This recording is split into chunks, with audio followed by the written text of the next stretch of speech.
Welcome everybody to the Verts Podcast. I am your host, as always, Sonny Weaver, accompanied by the main man, the one, the only, Taut the Killer. How you doing, Taut?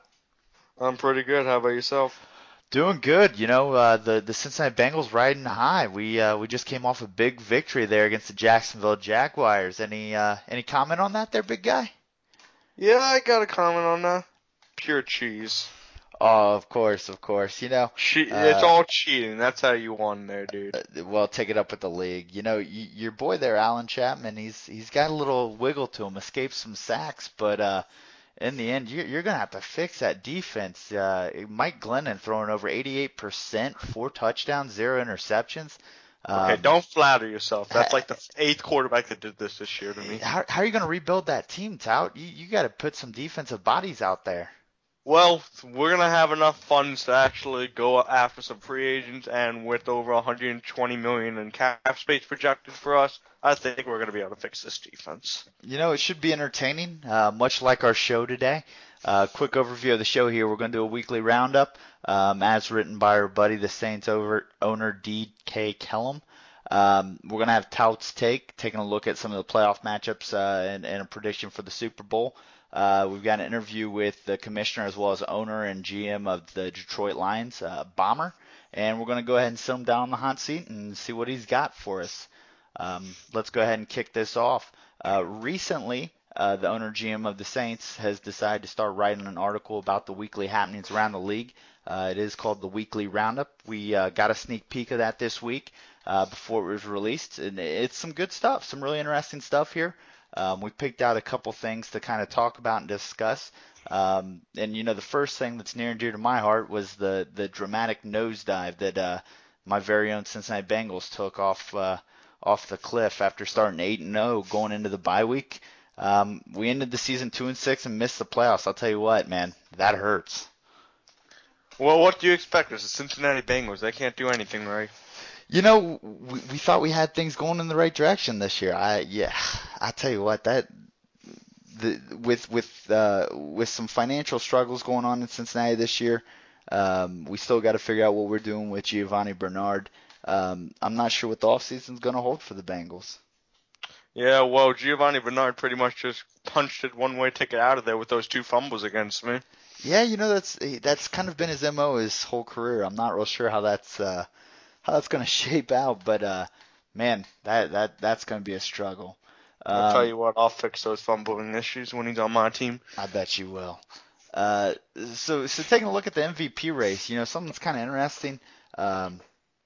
You got Trent Redmond out there in Chicago, who looks to be the front runner, barring a complete meltdown. It looks like it's his to lose. Kimbrel Means, the wide receiver out of Tennessee, is having a great year. But for some reason, the voters just don't put much stock in the wide receiver position. You got a couple other guys following up there. I think you got Cooley out of New Orleans, the quarterback down there, and you also got the running back out of Denver, Ponder, who's having a pretty good year, looks to win the rushing title. So. Yeah, let's not forget about Brad Goodman, though, out of the Cardinals, and also Logan Thomas from the Giants. Yeah, I think the quarterback-heavy view on the MVP is interesting. I think we're in a quarterback league. We're in a passing league now. But I really think Means could make a case on any other team besides the 6-9 Titans. I think you don't see many MVP candidates coming from losing teams. Yeah, well, I can agree with that. I honestly just think that the record isn't all. The quarterback play, if he had a good quarterback, I think he'd be getting more yards and he would be on the list. But as it is, subpar team overall play by the Titans this year is subsequently leaving Means, of course, not to be on the MVP list. Yeah, the Titans somehow look like they still have a shot to sneak in there. They got a big matchup this week with the Houston Texans. The division is just completely terrible. I can attest to that. But somebody's got to win, and somebody's going to be getting home field advantage, at least in that wild card round. So that could very well be Kimbrel Means and the Texans, and who knows? Maybe another. Make sure you know. Or the Titans. I apologize. But you never know. Thank God he's not on the damn Texans. Yeah, never know. You may get another upset there.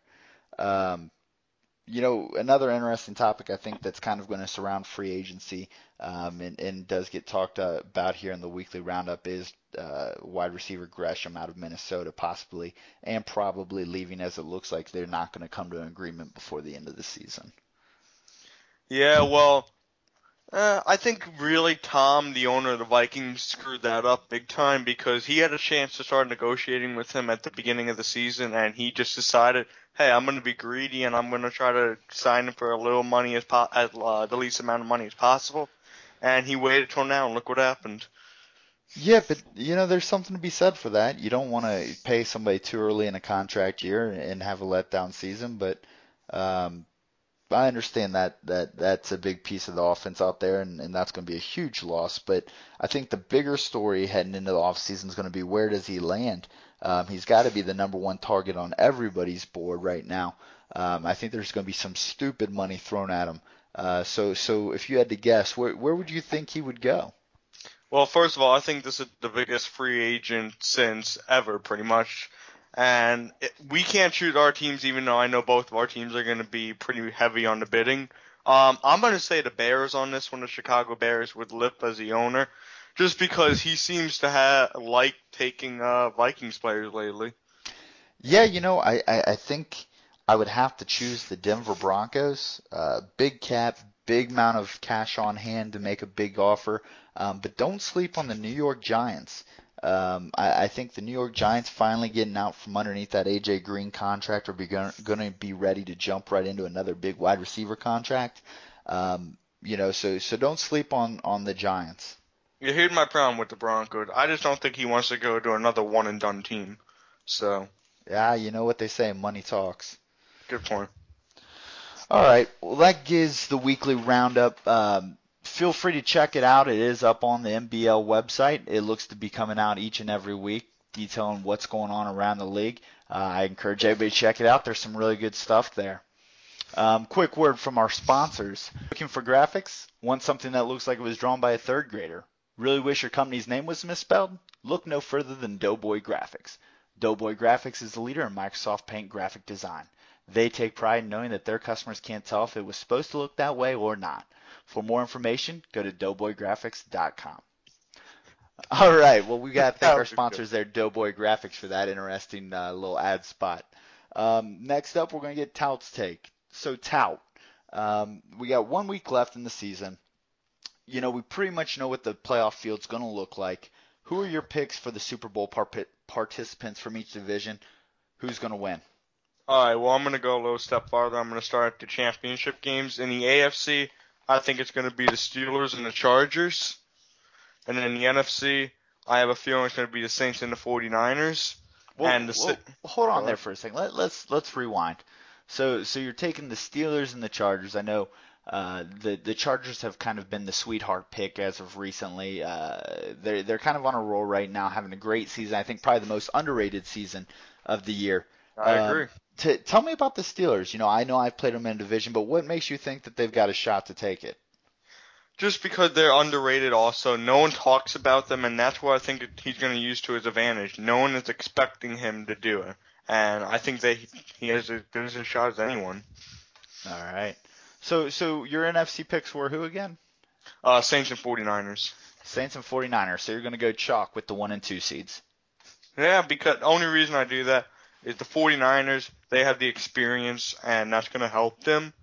And the Saints, they're also a Cinderella story this year. They're just pretty much being unstoppable this year. All right, what's your Super Bowl? Yeah, before I do that, I'm one of the only people that did stop the Saints, just I think I had to point that out. Little shameless self-promotion there, but anyways. Yeah, I had it. All right, so I'm going to go with the Saints, and I'm going to go with the Chargers. Only because I think the Saints have one more upset in them, and I think they'll be able to beat the 49ers. And the Chargers, I just think they're going to continue their Cinderella roll into the Super Bowl. All right. So, the question everybody wants answered, who wins? I think it's going to be a really good game. I think it can go into overtime. I'm going to go with the Chargers on this one just because I think they can outlast the Saints. So you're going to say 3 years in a row, not only was it an AFC team that's going to win the Super Bowl, but from the same division, the AFC West. Yeah, well, that team consistently produced a championship caliber talent. So yeah, let's go with the San Diego Chargers on this one. Well, there you have it, folks. Taut's going with the Chargers for the Super Bowl title. All right. So we've picked who's going to be the winner for the year. Go ahead and throw out who's the most disappointing team for the season. All right. Well, I'm going to say in my own division, I'm going to go with the Indianapolis Colts and owner VZ. He's had a couple disappointing seasons so far. He started off amazing, but he has pretty much it died over there, and we don't know what's happening. Andrew Luck has been playing awful. His offensive line, Lane Johnson, has given up the most sacks in the league this year. He's just not doing what he normally is known to do. Wow. So you're going interdivision. So no animosity there. You know, you're not just poking at somebody. That's a real thought, huh? It's a real, yeah. I mean, I don't know. I just think he had the chance this year, especially, to capitalize on a weak division, and he didn't do anything. In fact, he came in last. Yeah, you know that is upsetting. I think the whole division as a group is probably a little disappointed, but I completely agree with you. I think VZ going from a playoff, a staple or a mainstay in the playoffs to being at the bottom of the division. And probably looking at a top 10 draft pick, I think that's probably disappointing. And I think he would be one of the first people to tell you it was disappointing. Yep. Joining us next on the Subway Fresh Take Hotline is the owner of the Detroit Lions, league commissioner, and interestingly enough, an investor in Subway. Bomber, how you doing today? I'm doing good. Thanks for having me. I'm a big fan of the show. I've really enjoyed listening to the first two episodes. We're happy to have you on. I know you got a busy schedule. That actually brings us around to the first question for the day.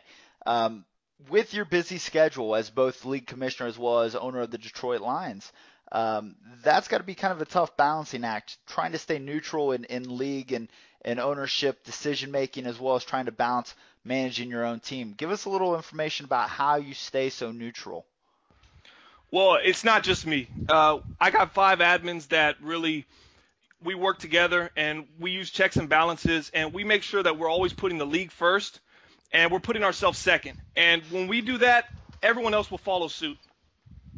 Yeah, really that checks and balances is important. I know as part of the ownership group, it's important that we feel like there's a group voice coming along and that it's not just a single voice pushing things down to us. So I think that really helps out the league and helps create an environment where people really want to be a part of something.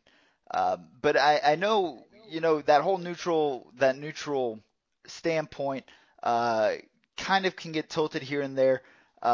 With some of the recent discipline issues, I know the league sent down a memo talking about, it's going to fall back on the ownership. I know as being an owner as well as commissioner, you've got probably some of your own personal views on this, but what's it going to take really to maintain the integrity of the league?